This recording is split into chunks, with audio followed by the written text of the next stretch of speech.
Praise the Lord जय मसीह की समस्त को प्रभु जीशु नाम नमस्कार। चलतु आम छोटिया वाक्य पढ़ा जे प्रथम पितर 4 अध्याय 14 मु पढ़ा को जाए ना किंतु कहवाक जीवी सेठारे एपरि भी लिखा जाइछि जदि आमाने प्रभु जीशु नाम सकाशु निंदा पाउछु तेबे आमाने धन्य पुणे ईश्वर आमानंकु उपरे गौरवर आत्मा अवस्थान करती। मोर प्रिय बंधुगण सत्य कथा जे प्रभु जीशु जदि आम निंदा ताड़ना पाउछु अनेक मात्रा पाउछु तेबे प्रभु आमानंकु गौरवर आत्मा प्रदान करिवे।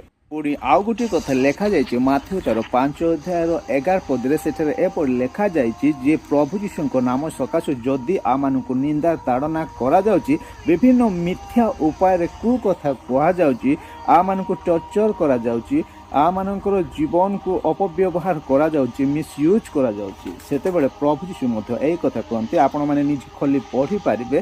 सेतेबेले प्रभु जीशु से कौन करेंगे आम जीवन को धन्य बोली से कहते। तो गोटे कथा चिंता करंतु जो वीडियो बैकग्राउंड रे आपण माने देखुचंती प्रभु जीशु नाम सकाशे से माने प्रकृत ताड़ना पाउचंती से जीवन को निया जाउछि।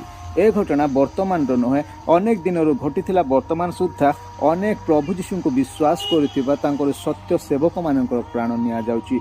ए होछि प्रकृत ईश्वर प्रभु जीशु संतान माने जे कि सत्यता को परिप्रकाश पे आपनार प्राण मध्य बलि देवा को से पछाउनांती ताड़ना निंदा कुकथा मिथ्या अभियोग से प्राण निया जाउछि। एई जो वीडियो बैकग्राउंड देखुचंती मोर प्रिय बंधुगण आज हजार हजार संख्यार ख्रीष्टाश्रित मानू नाइजेरिया बोलतु आ विभिन्न जगह बोलतु जे सीरिया जर्डान सबु जगार ख्रीस्टियान मानू ताड़ना करा जाउछि। विभिन्न धर्मर लोक माने पृथ्वी मध्य जेतिकी धर्म अछि तो अनेकों जीवन आज निया जाउछि। आ माने जो माने सुरक्षित मने करछु आज आमे सेमानक पय प्रार्थना करिबा दरकार सेमानकर सुरक्षा पाए। प्रभु यीशु समस्त आशीर्वाद करंतु। Thank you.